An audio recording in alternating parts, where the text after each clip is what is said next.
అప్పటికే ఎన్టీఆర్లోని నేను అన్ని విధాలుగా బలహీనమైపోయింది. స్వరాన్ని, స్థైర్యాన్ని కోల్పోయింది. ఎన్టీఆర్లోని నేను క్షీణించింది. ఆయనపై తన ఆధిపత్యాన్ని కోల్పోయింది. పరాధీనమైపోయింది. అందుకే 1994 ఎన్నికల్లో తెలుగుదేశం పార్టీ అధికారం సాధించి ఎన్టీఆర్ ముఖ్యమంత్రి అయిన నేనుని కోల్పోయిన ఆయన 1995 ఆగస్టులో పదవిని, అధికారాన్ని, పార్టీని, పోరాటాన్ని అన్నిటినీ కోల్పోయారు. అధికారం మీకు ఖచ్చితంగా పోతుందండి మీరు గనక ఈవేళ నిర్ణయం తీసుకోకపోతే.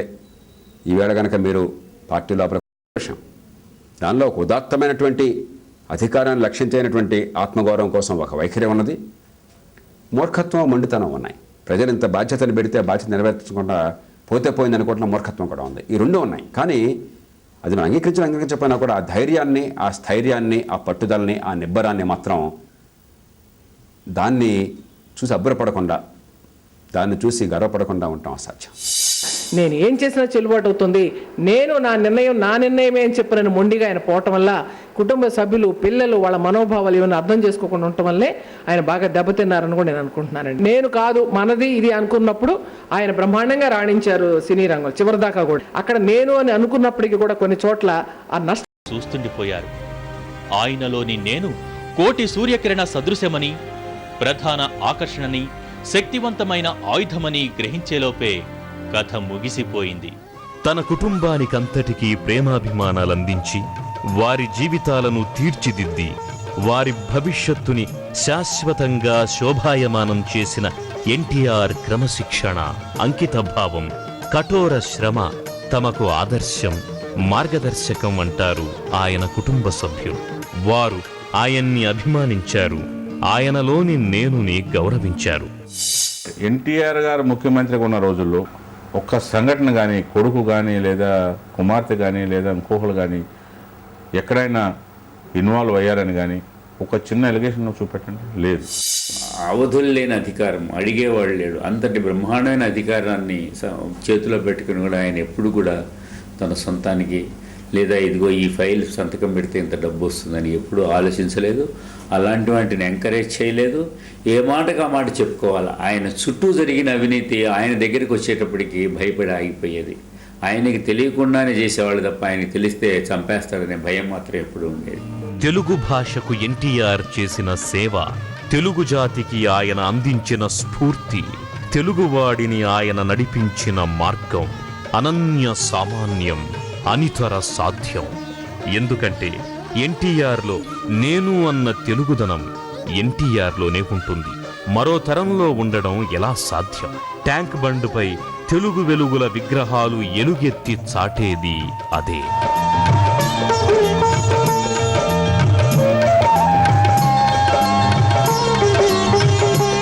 ఎప్పుడు ఆయన చెబుతుండేవాడు, నేను తెలుగు వల్ల పుండనే శ్రీకృష్ణదేవరాయల పద్యం ఒకటి ఎప్పుడు ప్రస్తావిస్తుండేవాడు. సో ఆ తెలుగు విశ్వవిద్యాలయం ఏర్పాటు చేసి తెలుగు సాంప్రదాయం, తెలుగు కట్టుబొట్టు ప్రకారము. ఇంకొక విశేషం ఏంటంటే ఆ యూనివర్సిటీకి ఛాన్సలర్ కూడా ఆయనే. సో మామూలుగా ప్రతి యూనివర్సిటీకి గవర్నర్లు ఛాన్సలర్గా ఉంటారు. So vice chancellor government appoint చేస్తుంది, ఛాన్సలర్ గవర్నర్గా ఉంటాడు. తెలుగు విశ్వవిద్యాలయానికి మాత్రం ముఖ్యమంత్రి ఛాన్సలర్గా ఉంటాడు. గవర్నర్లు ఎక్కడో వచ్చిన గవర్నర్లు వాళ్ళకెందుకు, కేంద్ర ప్రభుత్వ బదులు మనమే ఇక్కడ ఉన్నవాళ్ళు మనమే ఉండాలని చెప్పేసి ఆయనే ఛాన్సలర్. దానికి చాలా క్రిటిసిజం వచ్చింది.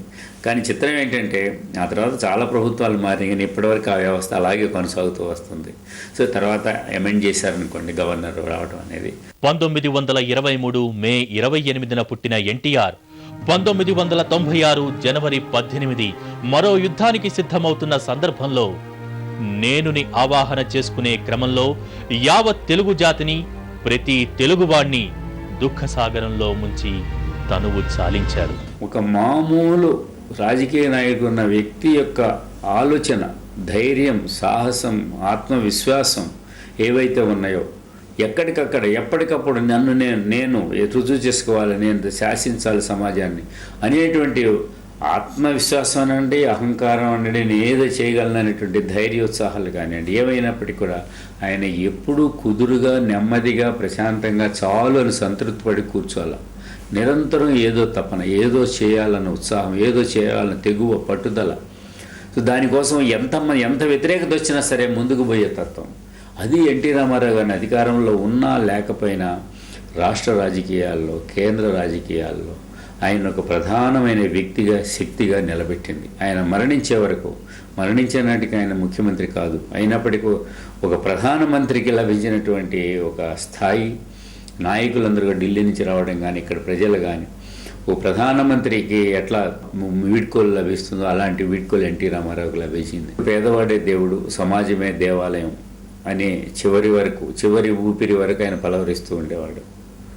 ఆయన చనిపోయినప్పుడు కూడా పేద ఇంటి గుడిసెల్లో పొయ్యి వెలగలేదంటే ఎన్టీ రామారావు ఎంతగా గుడిగట్టుకునే పేదల గుడ్డల్లో ఉన్నాడో అర్థమవుతుంది.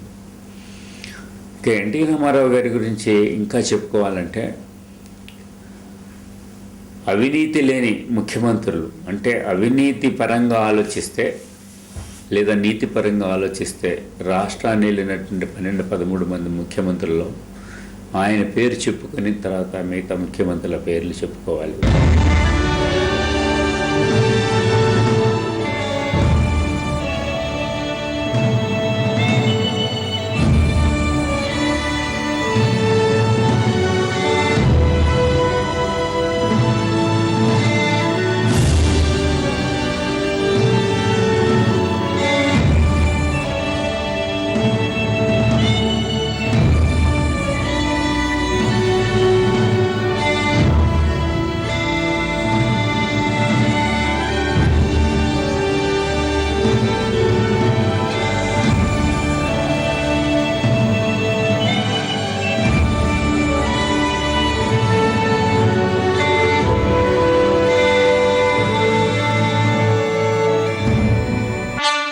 కళాకారుడిగా, ప్రజానాయకుడిగా నేను అన్న భావానికి